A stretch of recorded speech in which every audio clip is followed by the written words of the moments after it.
नमस्कार दर्शक बंधु। महाप्रभु श्री जगन्नाथंकर अनन्य लीला गाथा कथा को नहीं भक्ति स्तुति यूट्यूब चैनल आग को चली। आज आपण मान निकटरे सेमती दुई पद कथा को रखा जाऊँगी। आपण माने जानिछंती महाप्रभुंकर जो मंच स्नान स्नान यात्रा जेतेबेले परिपूर्ण होइछंती एवं सही 108 गरा जलरे स्नान करी चतुर्धा मूर्ति अणसर पिंडी को विजे करिछंती। अणसर पिंडी रे मस्तक थिबा दुर्मूल्य जो मणिमाणिक्य खचित चिता को एवं राहु रेखा को उलागी करा जाइछि,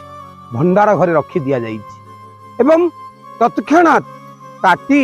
बाउंस ताटी रे निर्मित जो ताटीर घर तैयारी करा जाइछि। तन्मध्य रे अंधकार गृह अणसर पिंडी एक दीप आलुअरे महाप्रभुंकर दिव्य अनवसर सेवा चली। तबे एठी गोटे कथा अधमर मन को आसे। महाप्रभु नीलमाधवंकर सेवक जे विश्वावसु थिले स्कंद पुराण कहउचंती जे देव लोकरु देवता माने आसी नीलमाधवंकर सेवा करुथिले, पूजा करुथिले। केही साधारण मनीष बा ये जागतिक ये जगतर केही दर्शनार्थी नीलमाधव को देखु नथिले। से जो तत्व थिला आमे जानिछु। एमिति कि विश्वावसु पूजा करुथिबा समय रे कन्या ललिता हातरु जदिओ गुंथा हातरे गुंथा होइथिबा माळ को से नेउथिले,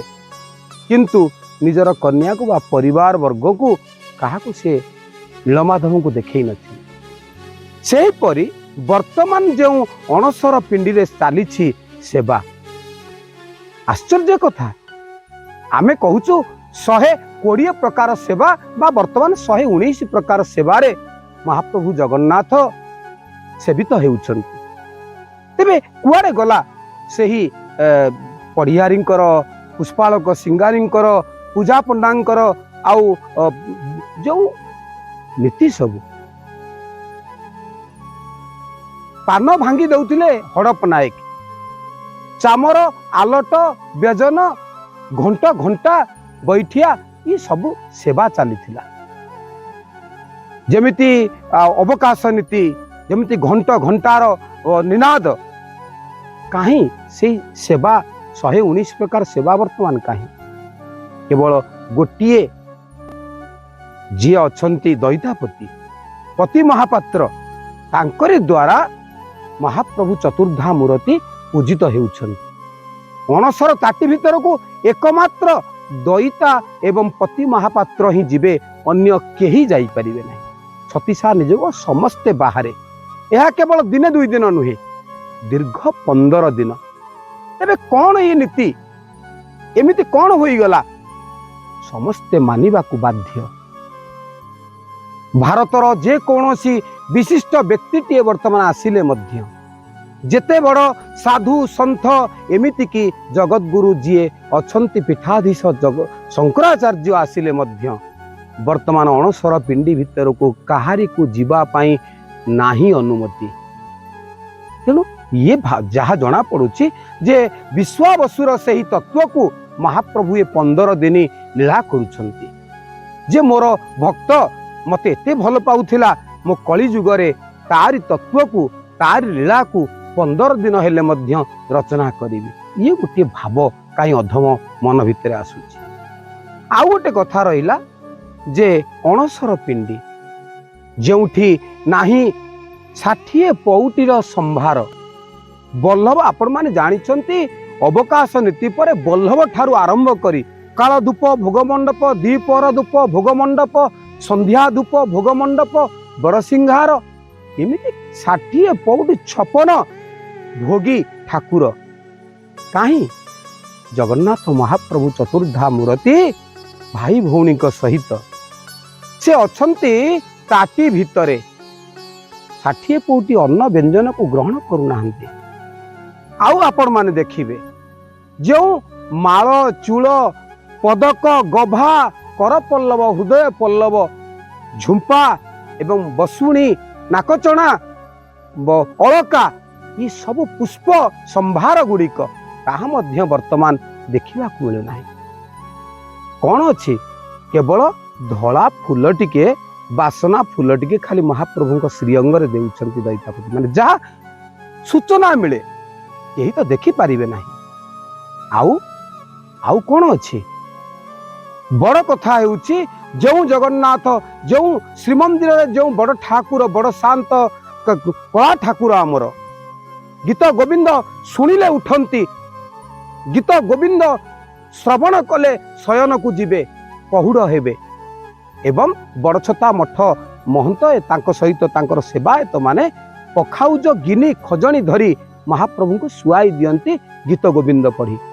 कीर्तन कीर्तन चकड़ारे सात पाहाच तले जो कीर्तन चकड़ा सेठारे मध्य लागि थाए प्रत्येह गहली चहली लागि थाए भजन आसर गायना मंडप रे गीत गोविंद कोकिल कंठरे सेवा तांकर अर्पण करती गायन करती कहीं श्रीमंदिर निस्तब्ध श्रीमंदिर आउ गोटे दिग को जदि आमे जिबा महाप्रभु जगन्नाथ जी रसिक ठाकुर वस्त्र को जहाँ कहे पाट वस्त्र दुर्मूल्य वस्त्र पाट खंडुआ बोईराणी पाट पतनी ये जो सबू चेंगड़ा मेकाप भांगिकी दियंती पुष्पालक सिंगारी महाप्रभुंकर श्रीअंग को शोभावर्धन करांती प्रतिटी नीति रे गोटिए गोटिए बेश ओलागी हुअंती पुरी नुआ पिंधंती किछि नाही दर्शक बंधु किछि नाही केवल गोटिए पतनी महाप्रभुंक देहरे पड़ीची सेतिकी गोटे बड़ आश्चर्य कथा आपण माने जानिबे जो दैतापति माने ताटी भीतर को जाउछंती सेवा करिबा पाई वंशगत सेवा भावरे निजर परिवार पिला मानंकु नेकी मध्य छोट पिला ठाउ आरंभ करी वृद्ध पर्यंत से माने गोटिए एककानिकिया गोटिए गामुछा पिंधिबे भीतर को जिबे दुईटी गामुछा पकाई के जाई परिबे ना ये कौन कथा केते रहस्य रहिछि सर्वम रहस्य पुरुषोत्तमस्य ये रहस्य नुह कि तेणु वस्त्र ठारू महाप्रभु दूरे रही नाही वस्त्र नाही चंदन लगी जो चंदन महाप्रभु प्रत्येह किलो किलो चंदन रूपा पिंगण रे घटुआरी घोरिकी दियंती प्रति दिन महाप्रभु रत्न सिंहासन चंदन लगी हुंती चंदन लगी नाही आलट चामर नाही पुष्प श्रृंगार नाही वस्त्र श्रृंगार नाही 60 पहुटी भोग अर्पण हेउ नाही केवल छेना सर टिके भितरे पणस फल टिके दिया जाउछि तेणु ये कथा हेउछि आमे कहि पारिबा जे महाप्रभु जगन्नाथ चतुर्धा मूर्ति को वर्तमान ज्वर हेछि बा शरीर महाप्रभुंकर वर्तमान पीड़ा कष्ट टिके अछि महाप्रभुंक शरीर रे श्री अंगरे तेबे घरर मुरबी मोर मुरबी आपण मानकर मुरबी ये जगतर मुरबी जगन्नाथ समस्तंकर पिता सी तेणु घरर मुरबी देह वर्तमान असुस्थ तेणु मन भल लगे नाही आपण पंचकोशी को जीवे काहारी मनरे वर्तमान गोटे सराग न थाए कहीं ना श्रीक्षेत्र होउची गहल चहल क्षेत्र जोटी भक्तटी आसिले से करताली बजई दे तो गोटे ध्वनि सृष्टि हुए वेद पाठी माने वेद ध्वनि करती केते दूर दूरांतर आसी समस्ते महाप्रभु को तोष करने भिन्न भिन्न प्रकार सेवा अर्पण करती किंतु निस्तब्ध श्रीमंदिर सबकिछि वर्तमान स्तब्ध हो जाइछि एक भिन्न प्रकार सेवा चली विशेष करी आज फुलुरी पंचमी बड़ ओडिया मठ वर्षक पूर्वरु माटी तले माटी पात्र रे घणा राशि तेल को पेड़ी प्राकृतिक उपाय रे से तेल रे बेणाचेर विभिन्न प्रकार सुगंधी पुष्प एवं सुआनई धान ये सब पकाई एक औषधीय तैल को से तैयारी करी आज भेरी तुरी सहित बा निजर पाट पटुआर सहित से श्रीमंदिर बेढ़ा निकट को आसीबे एवं सेउटू निस्तब्धतार सहित से माने दैतापति हाथ रे आनी समर्पण करिवे से जो फुलुरी तेल श्रीअंग रे आज फुलुरी पंचमी पंचमी तिथि आज